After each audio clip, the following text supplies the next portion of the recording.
Alright, so, Final Fantasy VII Anniversary Celebration stream was, a mixed bag.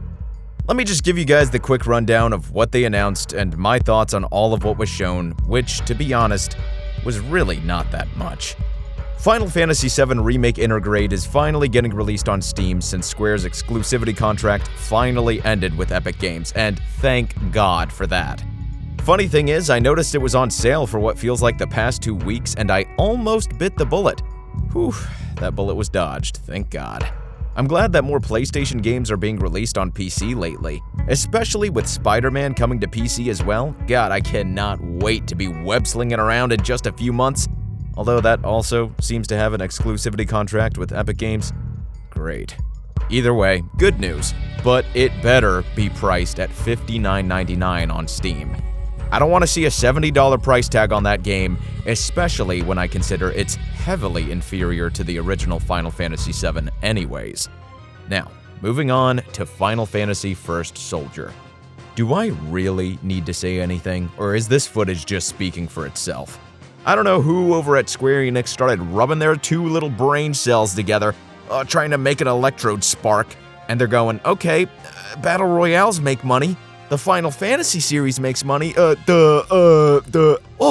I got it. Why don't we make a Battle Royale themed Final Fantasy game for mobile devices?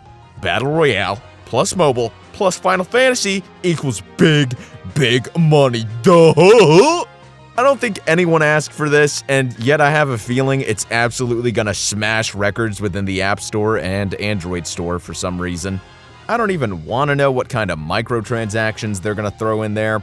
Plus, who wants to play a shooter, especially a Battle Royale game, on mobile? How are you going to aim with shitty touch controls? Hell, I can barely play an RPG with how the controls are on mobile games. Anyway, it looks bad, and I needed to go wash my eyes out with bleach before the next game was revealed, and we were only like 5 minutes into their quote-unquote celebration. Final Fantasy Ever Crisis. Now, this is something I have really mixed feelings about. On the one hand, this is the remake that I've been wanting.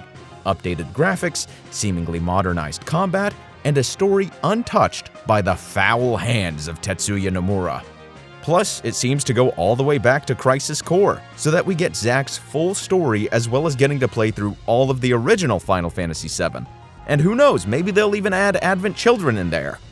This all sounds wonderful, right? Even me, a cold-hearted cynic when it comes to Final Fantasy games at this point, can't deny that that sounds promising. But then, I realize that it's for mobile. And then, I realize that Square Enix doesn't give a shit about its fanbase, and all it cares about is money. And then, I start to think that if they wanted to mess with the story so bad, they should have just made Ever Crisis the game that Tetsuya Nomura worked his devil magic on, instead of turning the full-fledged supposed remake into Kingdom Hearts 4. Seriously, why not just make this weird spin-off story that they've concocted for mobile devices instead for people that care or want that sort of thing, and faithfully make the Final Fantasy VII Remake for consoles that people actually wanted and cared about? But whatever, that's not what happened. So I guess it's pointless to ask for that now. It is what it is. Maybe I'll change my mind when Ever Crisis comes out, because I sure hope that I'll be pleasantly surprised. There's definitely some potential there, but at this point, my hopes are not very high. Crisis Core Reunion. This was the best thing announced out of the whole damn celebration. If you've watched my videos from the very beginning, you know that I'm a big fan of Crisis Core. The music, the story, the combat, all were masterfully told to deliver a truly emotional conclusion to a game I haven't forgotten to this day. And to accomplish all that on a portable device like the PSP is no small feat. So when I saw the updated combat and graphics, all while hearing that absolutely bangin' soundtrack, that started to bring me back to a good place. My only complaint is that I wish they brought back Rick Gomez, Zack's original voice actor. That dude is the only guy who will ever be Zack in my mind, and after hearing this new guy, ugh. You know, I've never actually seen you use that. Don't you think it's sort of a waste? Jesus Christ, put a sock in it. Director Lazard, are you watching? Gotta move!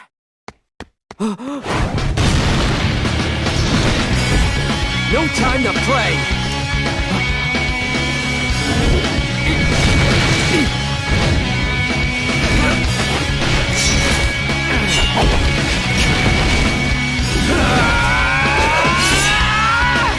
Not a fan of the new choice whatsoever, but at least I can play in Japanese, so there's that. And finally, Final Fantasy Rebirth, or should I say Final Fantasy Remake Episode 2. I don't know what it is with the word reunion, rebirth, remake, but by God, Square loves using it. And what do you know, within the first 5 seconds of the trailer, there goes Sephiroth walking alongside Cloud. What, you didn't show him enough in part 1 of this series? He was in the first 5 minutes of Remake, and now he's going to be in the first 5 minutes of Part 2 as well? Can we all just take a moment to remember that Sephiroth didn't show up until well into the original game? You only hear stories about him through Cloud's messed up memories of how strong he is, and you actually experience that through the gameplay. He impales this snake on a damn spike as the game wants to let you know Sephiroth is a badass mofo. In this new series, it more so feels like some weird Broadway play where Cloud is Romeo and Sephiroth is Juliet, and every scene is this long-lost love story between the both of them. They stare lovingly into each other's eyes. I swear to God, I wouldn't be surprised if Nomura makes the two of them kiss each other by the end of this series, with how bonkers this story has become. All this to say, Episode 2 looks like more of Episode 1, where they'll be shitting on the story of the original, just so Nomura can make a point about how he never actually wanted to remake the original in the first place. So he said, screw it. If Square's gonna make me, might as well make it something I can dick around with. Thank you so much, Nomura. And those are my general impressions of all of what was revealed. Square clearly doesn't know how to make anything new, and all they apparently know how to do nowadays is recycle old material that was once good over and over again, because we, the fans, will keep sucking it up like a Slurpee on a hot summer's day. Yummy. They're remaking Crisis Core, they're remaking 7 on mobile like they should have done, but then they also have already released a remake that wasn't really a remake, but that was practically the same right up until the very end, which now will have an Episode 2 that should be entirely different. What a shit show.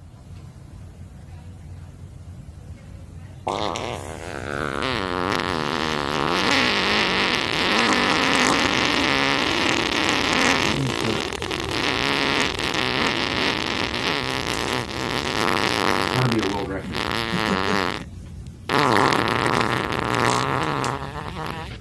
Hey, at least there'll only be 3 episodes of this absolute garbage. Still, Crisis Core being remade, hey, I'm hyped for that. At least that actually needs a remake. Just don't change the story, for God's sakes, please and thank you. Even though you've already practically ruined it with this changing fate Kingdom Fart shit. No spoilers, but most of you should know what I'm talking about. Okay, rant over.